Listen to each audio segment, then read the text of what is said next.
Guys, গতকাল রাতের picnic ছিল আমাদের। পিকনিকটা ছিল ডিম পাড়ি মুরগি দিয়ে, পাশে ছিল দই।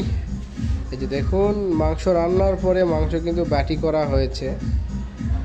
এই যে এটা হলো রাঁধুনি আমাদের হামিদুল চাচা, সে খুব দক্ষতার সাথে ভালো করে রান্না করতে পারে।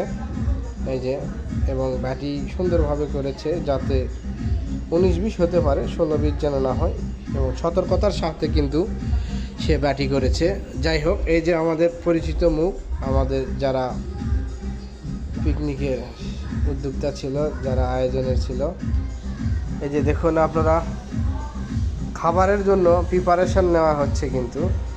এই যে প্রিয় চেনা মুখ আমাদের, এই যে দই, আসলেই শেষ আকর্ষণ দইয়ের। তো ভিডিওটি কেমন হয়েছে অবশ্যই আপনারা কমেন্টে জানাবেন। ধন্যবাদ।